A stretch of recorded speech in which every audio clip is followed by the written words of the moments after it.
¿Qué queda hoy de Jesús en el mundo físico actual? Es posible que las huellas que dejó no se hayan borrado y que aún puedan ser vistas, tocadas y visitadas por ti. Hay olivos en Jerusalén con raíces que presenciaron a Jesús arrodillado en la noche más oscura de la historia. Existe un pozo de 32 metros de profundidad en Samaria que aún conserva agua fresca, la misma agua que Jesús le pidió a una mujer rechazada por todos. Y hay una tumba excavada en la roca donde fue depositado su cuerpo y de donde resucitó. En este video vamos a recorrer 7 lugares donde Jesús estuvo realmente y descubrirás lo que la arqueología moderna ha encontrado en cada uno de ellos. Porque la fe cristiana no sigue una idea abstracta. Seguimos al Dios que caminó sobre esta misma tierra. Quédate hasta el final, porque lo que verás hoy fortalecerá tu fe de una manera que va mucho más allá de la simple curiosidad bíblica. Primer lugar, el Santo Sepulcro. Lugar 1. El Santo Sepulcro. Si entras hoy a la iglesia del Santo Sepulcro en Jerusalén, lo primero que notarás son las filas interminables de peregrinos llegados de todos los continentes. El aire huele a incienso. El suelo de piedra está gastado por el roce de millones de pasos a lo largo de los siglos. Las velas parpadean en nichos oscuros, mientras sacerdotes de distintas tradiciones cristianas comparten el mismo espacio con una devoción que ha resistido el paso de las generaciones. En el centro del edificio se erige una estructura de mármol llamada edículo y en su interior se guarda una tumba excavada en la roca. En el año 2016, un equipo de arqueólogos la abrió por primera vez en siglos. Lo que hallaron debajo de las capas de construcciones posteriores fue la piedra caliza original del siglo I intacta.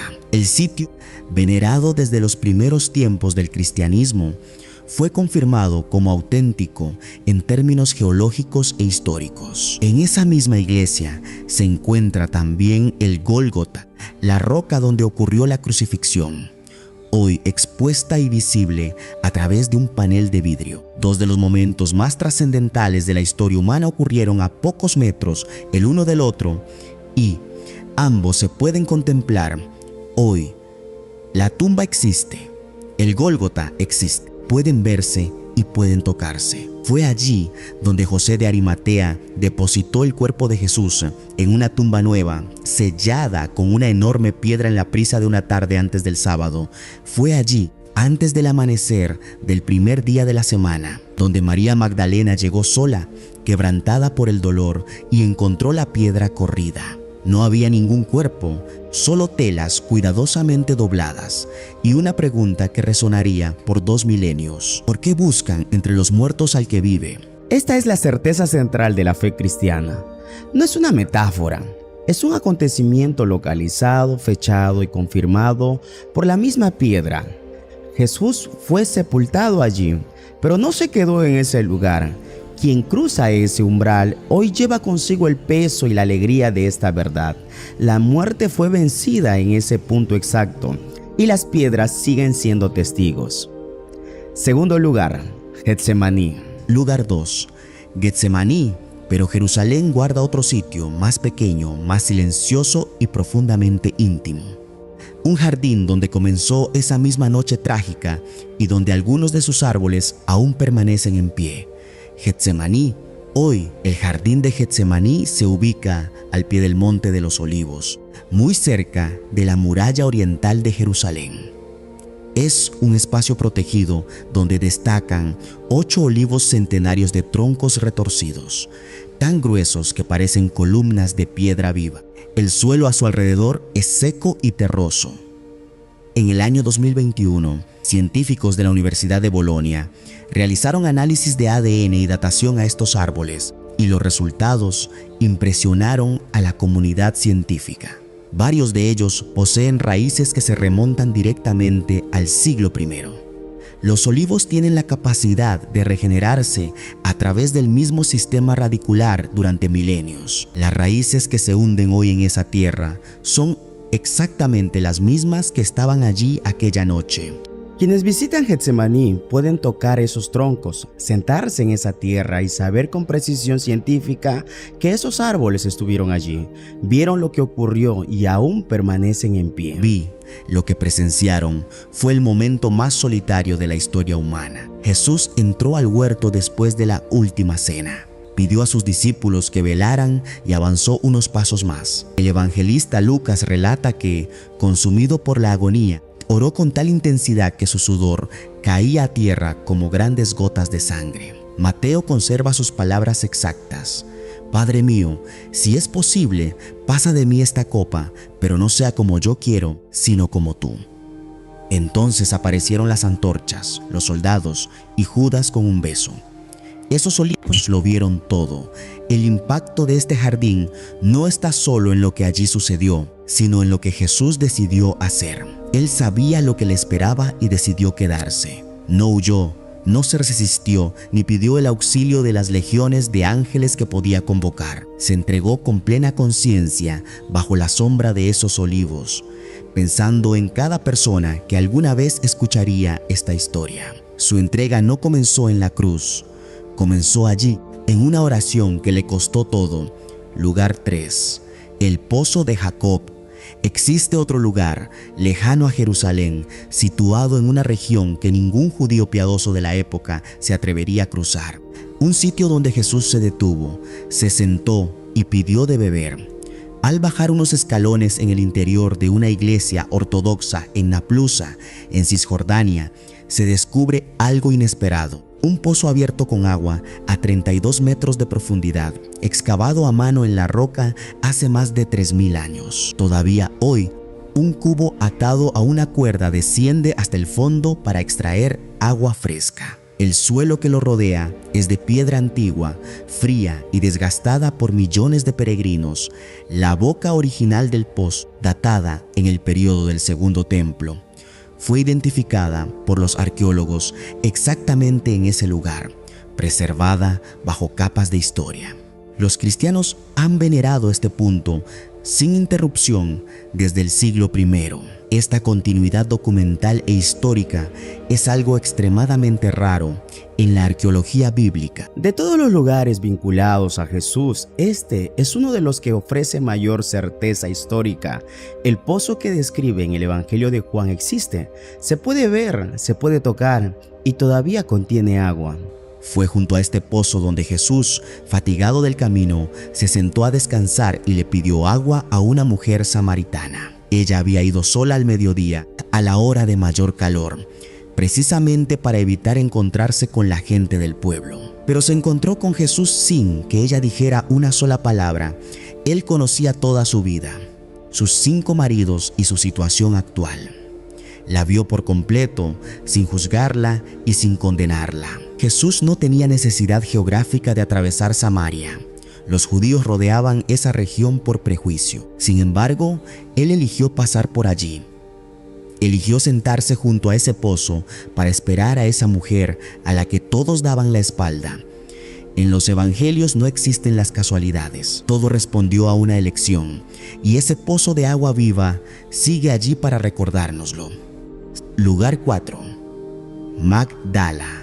El siguiente punto nos lleva a las orillas del mar de Galilea, donde un hallazgo fortuito en el año 2009 cambió nuestra comprensión sobre los lugares donde predicó Jesús. Durante las obras para la construcción de un hotel en la localidad de Magdala, los trabajadores tropezaron con algo que paralizó el proyecto: una sinagoga del siglo I, una de las mejor conservadas que se hayan descubierto en Israel. El suelo original estaba intacto, así como sus paredes. En el centro hallaron la piedra de Magdala, un bloque grabado con imágenes del templo de Jerusalén, tal como lucía en tiempos de Cristo, siendo la representación más antigua que se conserva de aquel templo. Hoy en día, el yacimiento arqueológico de Magdala está abierto al público. La sinagoga se encuentra totalmente expuesta y los arqueólogos afirman con rotundidad que Jesús predicó en ese mismísimo recinto, sobre ese suelo y entre esas paredes, Esta era la ciudad de María Magdalena. El texto bíblico menciona que de ella fueron expulsados 7 demonios, reflejando una vida marcada por la ruptura, la oscuridad y el aislamiento. Pero al conocer a Jesús, su realidad cambió por completo. María Magdalena comenzó a seguirlo y a formar parte activa del grupo que recorría Galilea. Acompañó la cruz, guardó el silencio del sábado y, al amanecer del primer día de la semana, estuvo en el huerto llorando junto a la tumba. Fue a ella a quien Jesús resucitado se le apareció en primer lugar, llamándola por su nombre, y fue ella la encargada de correr hacia los discípulos para proclamar: «He visto al Señor». La mujer que había sido liberada de 7 demonios se convirtió en la primera testigo de la resurrección, la primera en anunciar la noticia más importante de la historia. Jesús conocía esa ciudad, conocía esa sinagoga y conocía a esa mujer. La eligió a ella para llevar el mensaje que transformaría el mundo. Lugar 5, Caná de Galilea. El siguiente destino guarda una historia distinta, una fiesta de bodas, una familia en apuros y el momento exacto en que Jesús comenzó a manifestar su identidad, en Kirbet Cana, a pocos kilómetros al norte de Nazaret. Las excavaciones han sacado a la luz una aldea del siglo I con una red de cuevas subterráneas destinadas al almacenamiento de agua. En su interior, los arqueólogos descubrieron grandes tinajas de piedra de la época de Jesús, elaboradas según las prescripciones de purificación ritual judía descritas en el capítulo 2 del Evangelio de Juan. Las cuevas se pueden visitar en la actualidad. Descender a ellas implica pisar el escenario donde se registra el primer milagro público de Jesús. Era una boda y el vino se había agotado. En la cultura judía del primer siglo, esto no era un simple descuido, representaba una grave humillación pública que mancharía la reputación de la familia por años. María se acercó a Jesús y se limitó a decirles: «¿No tienen vino?». Aunque la respuesta inicial de Jesús pareció distante, ella se volvió hacia los sirvientes con una instrucción clara: «Hagan todo lo que Él les diga». Había allí 6 tinajas de piedra con capacidad para más de 100 litros cada una. Jesús ordenó que las llenaran de agua y luego pidió que sirvieran al encargado del banquete. Al probarlo sin saber de dónde provenía, el maestresala llamó al novio sorprendido, señalando que lo habitual era servir primero el mejor vino, pero que ellos habían guardado el mejor para el final. María creyó antes de ver la señal. No exigió explicaciones ni pidió garantías, simplemente les indicó a los sirvientes que obedecieran. Jesús actuó justo cuando las capacidades humanas se habían agotado, transformando lo que iba a ser una vergüenza en un motivo de alegría. Lugar 6, Betania.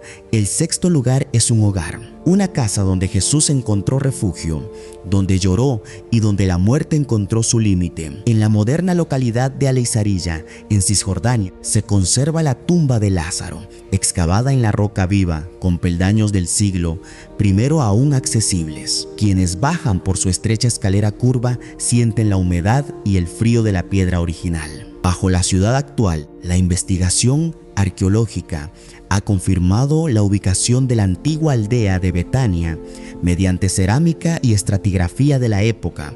Sobre el terreno atribuido a la casa de Marta, María y Lázaro se hallaron los restos de una iglesia bizantina construida allí porque las primeras comunidades cristianas recordaban con exactitud el lugar. Descender hoy a esa tumba, tocar esa piedra fría y guardar silencio permite dimensionar lo que ocurrió allí, el lugar exacto donde Jesús pronunció un nombre y un hombre que llevaba 4 días muerto salió caminando. Lázaro llevaba 4 días en el sepulcro cuando Jesús llegó. El Evangelio de Juan registra aquí la frase más corta de las Escrituras, pero una de las más profundas. Jesús lloró. 2 palabras que revelan la empatía divina ante el dolor humano. Luego se acercó a la tumba, mandó retirar la piedra y llamó a Lázaro con voz fuerte, y el hombre salió. Betania era el lugar de descanso para Jesús, el hogar donde era recibido con afecto sincero, lejos de la afresión de las multitudes en Jerusalén. Esa tumba excavada en la roca permanece allí como un testimonio físico e innegable de su poder sobre la muerte. Lugar 7, Betsaida. El último lugar de esta lista es un pueblo pesquero a orillas del lago, cuya ubicación exacta fue confirmada por la arqueología recientemente, en el año 2023, en el yacimiento de El Araj, a orillas del mar de Galilea. Los investigadores concluyeron los trabajos que confirmaron, mediante el análisis de capas sedimentarias y monedas de la época, el emplazamiento original de Betsaida. Entre los hallazgos destacan anclas de piedra, aparejos de pesca y herramientas de trabajo del siglo I, conservados bajo capas de tierra durante 2 milenios. Caminar hoy por esas excavaciones es pisar la tierra donde Pedro, Andrés y Felipe crecieron, trabajaron y escucharon por primera vez la voz que cambiaría sus vidas. Síganme.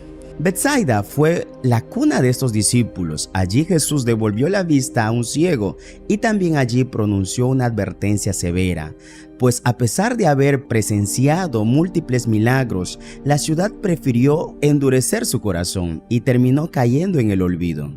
Las anclas halladas en las excavaciones son objetos concretos que pertenecieron al mismo oficio que ejercían aquellos hombres antes de dejar sus barcas. Pedro dejó atrás ese lago y esas redes para convertirse en la piedra sobre la cual se edificaría la iglesia. La ciudad, por su parte, quedó sepultada bajo el tiempo hasta ser desenterrada en nuestros días. Betsaida es quizás el sitio más silencioso de todos. No hay multitudes ni incienso, solo ruinas junto al lago, el viento de Galilea y una reflexión final. Piensa en esto por un momento: 7 lugares reales en el mapa donde el Hijo de Dios caminó, oró, lloró y se entregó. Una tumba vacía en la piedra del siglo I, olivos con raíces milenarias que presenciaron su agonía, un pozo antiguo que aún emana agua, peldaños de piedra talladas y anclas recuperadas del fondo del lago. Todo esto nos recuerda una verdad fundamental. No seguimos una leyenda ni un mito inventado. Seguimos al Dios que entró de lleno en la historia y dejó huellas reales sobre la tierra. La fe cristiana no le teme a la arqueología, la da por bienvenida, porque cada piedra desenterrada y cada dato verificado confirman lo que las Escrituras han proclamado desde hace 2000 años. Si este recorrido documental te ha fortalecido tu fe y tu conocimiento, apoya este contenido dándole me gusta y suscribiéndote al canal. Comparte este video con alguien a quien pueda ayudarle. Y déjeme un comentario contándome cuál de estos 7 lugares te gustaría visitar en persona. Gracias por acompañarme hasta el final. Nos vemos en el próximo video. Que Dios te bendiga.